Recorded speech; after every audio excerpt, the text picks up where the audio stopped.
let's step out of the soccer realm, guys, because we're almost at the end of the podcast. Let's talk about some fun stuff.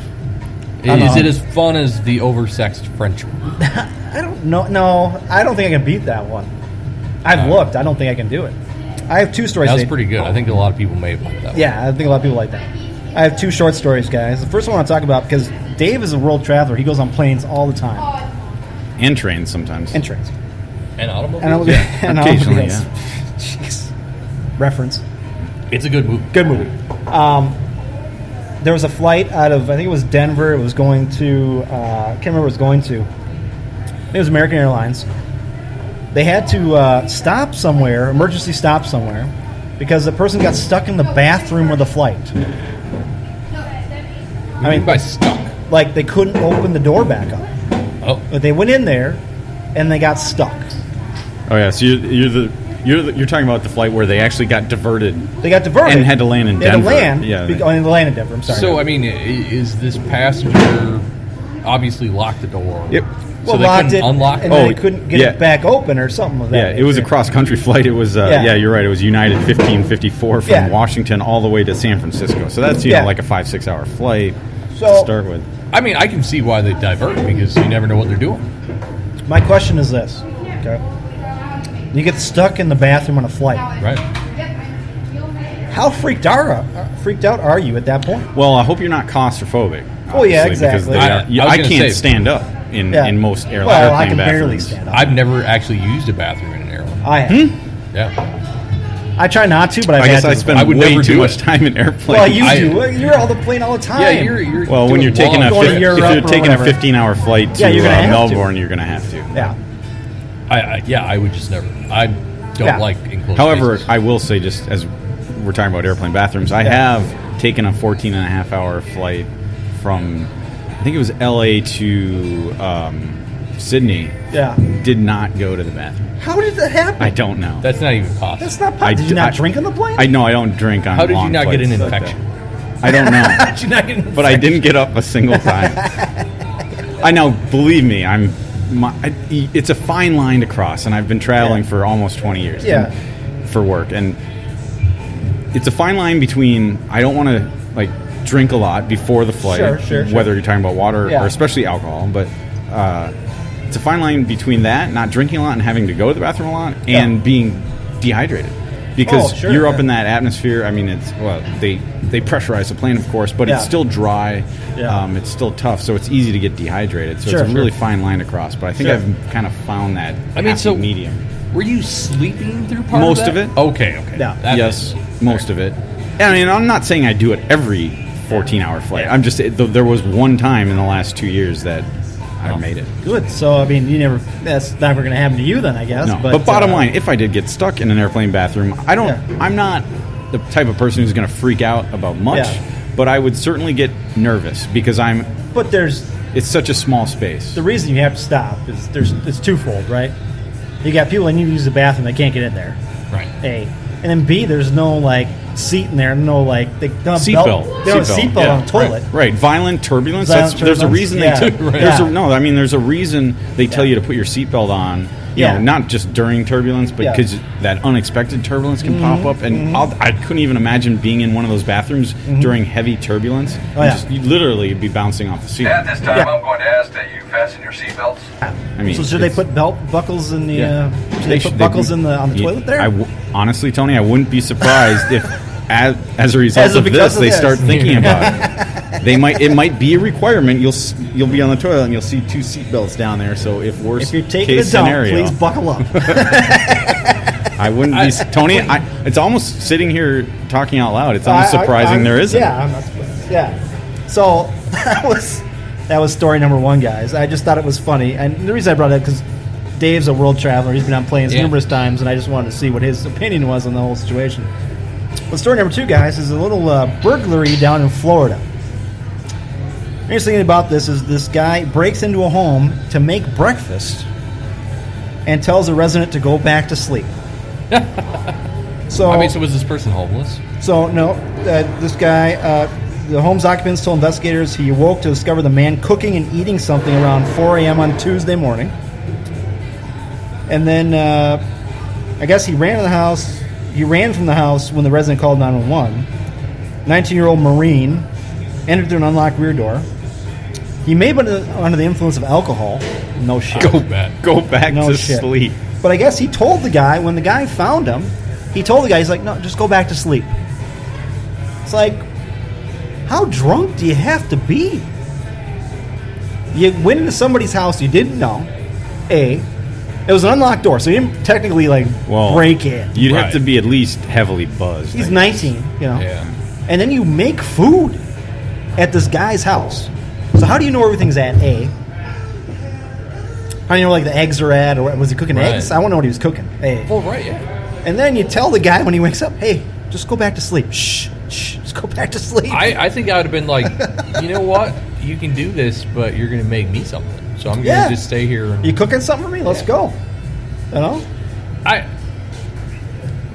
Why did the dude call 911? I mean, obviously this guy wasn't threatening. I mean, well, now wait a minute. He's a 19-year-old. A stranger is in your house. A stranger in your house. I would just shoot the dude. Well, I mean, he didn't have a gun. It's Florida. Well, I don't know. Who doesn't have a gun in Florida? My house would be some hot chick who came. I'd be like, go ahead, make me breakfast. I just, I think there's a line. I'd be like, obviously there's a stranger in my house. Yeah. But if they're not acting threatening and they're doing something that bizarre, I think I might let it play out. But because here's what's going to happen, right? He's going to eat his food and he's going to pass out. Right. And then what, though? What do you do? Well, Call the cops then? Then you call the cops. Do you put a blanket on him and say, here you go? I don't know. Maybe this is a bit of a thing in Florida because I think I'm just kind of looking at the story and just this Monday, a woman in Pensacola, Florida, returned home to discover a man holding a purple Swiffer mop and attempting to clean up her house. What the hell is going on in Florida? So, what is in the water? I mean, at least they aren't stealing valuables and he was other cleaning things. And that's the thing. It's one of those. I go back to it. Obviously, when I said I'd shoot the guy, I'm joking because he's not threatening. But it's just one of those things where I'd be like, you can generally get a good assessment of a situation. If the dude tells me to go back to sleep because he's cooking himself breakfast, I just feel like calling 911 probably isn't necessary. I just want to be able to be a fly on the wall to hear that guy go, shh, go back to bed. Right. He's like Santa Claus. He's obviously wasted on something. Now, okay. They have a picture of the incident on there. Oh, there you go. There you go. Wait, so is that literally a picture? No, that's a stock image, obviously. Well, here's okay now, guys. Since Dave brought out the fact of the guy cleaning, I wonder if the cleaning guy and the cooking guy get together and have their own company. Right. Drunken cookers and cleaners, they show up randomly at your house at 4 o'clock in the morning. Cook me breakfast and clean my house. I might just start leaving my door open. Yeah, why not? I just think it's... These two should get together. Yeah. I think they can make a nice little profit. Where did your story come It's from? Florida. But, what city? I have no idea. Dave, Clearwater. that was Pensacola? The clean was in Pensacola. I don't know. Safety Harbor. But I'm telling you, these That's two... outside of Tampa Bay. These two should get together. Start their own company. Yeah. We're gonna be drinking at this bar this night. Everybody in the neighborhood, leave your doors open. We'll come and cook and clean for you while we're drunk. $1 million idea, right? I mean, lock up your valuables. Yeah. Let them have at it.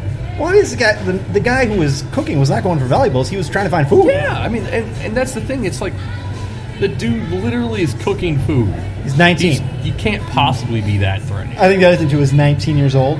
So obviously he was somewhere in the neighborhood drinking illegally. Or he was smoking on a pipe. Could have been. Well, he's a Marine though. So. And by pipe, I mean like meth. Well, Matt, that's what we thought you meant. Not a cigar or anything. Yeah. But I see a lot of crazy stories from Florida. But crack. I see a lot of crazy stories from Florida. There's a ton of them. Florida's a messed up state. It's crazy. It has nice beaches. It does. And to just a quick thing, guys, I saw a little news story about the places where people are moving to the most.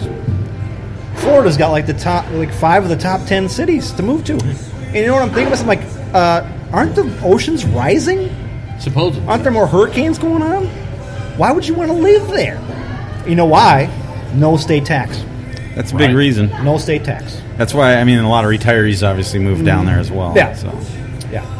And then they got this shit going on. Apparently. Crazy people. Yeah. No taxes, break-ins, burglars. Making you breakfast. Hurricanes, rising sea level. Yeah. Yeah, I mean, you got to balance. It's a balancing act. Again, I'd be one of those people that's like, all right, you can do this if you're going to make me something. Yeah, exactly right. And I'll just sit there and make sure he doesn't put anything in my Why not? Why not? So, those are my two funny stories. Maybe I'd get my gun. Point it at him? And just put it on the table. Put it on the table. Yeah. To be like, hey, just gonna have this here just in case. Like, I'm gonna reach this before you do. Yeah. So cook the there you food. Go. Cook the food. Get out. Yeah. There you go. Make me some eggs while you're at it, and just throw them in my way, and then got it. Yeah. You guys, anything else you want to talk about? Well, I mean, if people listen to this before, what time is the game? 6:30. 6:30. Yeah, before the game time. Go Loons. Yeah, and if we get it up before game time, if you guys see us out there, we'll be there. I'm sure we'll see a lot of you listening to it at Dual Citizen. Yeah. Yeah, it's going to be a good time tomorrow night. Bring your raincoats, guys. Oh, is it? I was just going to look at that. Well, we're under the roof. I know, but still, you got to walk there and get in. Oh, thunderstorm? Yeah, unfortunately. If we're lucky, we might avoid it, but there's certainly a chance. Yeah. I don't want to get weather nerdish on you, but there's a big bubble of hot air. They're getting snow in Montana today. Yeah, I saw some friends from Colorado. They had snow already. Yeah, nuts. That global warming. It's getting crazy. That girl from Sweden was right. It's getting nuts around here. You don't want to talk about that, do you? I knew he'd say it. That's why I brought it up. Because he wouldn't say anything about it. So you guys are good? Yeah. All right. Again, thanks to Pryes for having us out here. They've been generous hosts once again. And again, as always, this podcast is about supporting local breweries. It is, yeah. So get your asses out to Pryes. Yeah. And have a beer or just grab a growler. Get a tasting, grab a growler, and enjoy the patio or do some feather bowling. I mean, why not? Do something. I forgot to do this last podcast because we still have one sponsor. Yeah, I noticed that. You also forgot to mention the network. Yeah, that's right. Last podcast was a little crazy. Maybe that's why they didn't share us last. I want to say thanks to Roughneck Scarves, official scarf suppliers of MLS, USL, and US Soccer. Get custom scarves for your group or team at roughneckscarves.com. We're also part of the BGN network. That is bgn.fm. We're also part of the Minnesota Podcast Network. That is podcastminn.com. You can find us on Spotify, iTunes, Spreaker, pretty much anywhere you can find podcasts, you can find us. And give us a like on Twitter if you got the channel. Twitter, Facebook, like us there. Go and like Pryes on Twitter and Facebook as well. Write a review on iTunes. Write a review on iTunes if you want. Or just review it. We have 10 reviews on iTunes, and they're all 5 stars. Yes, which is none of them from us. Clearly, everyone was drinking. Yeah, none of them. The 3 of us did not put anything on iTunes. We did not. I'm telling you right now. So once again, guys, thanks for listening. This has been Tony, Dave, and David, and we'll talk to you guys in a couple weeks. That's it.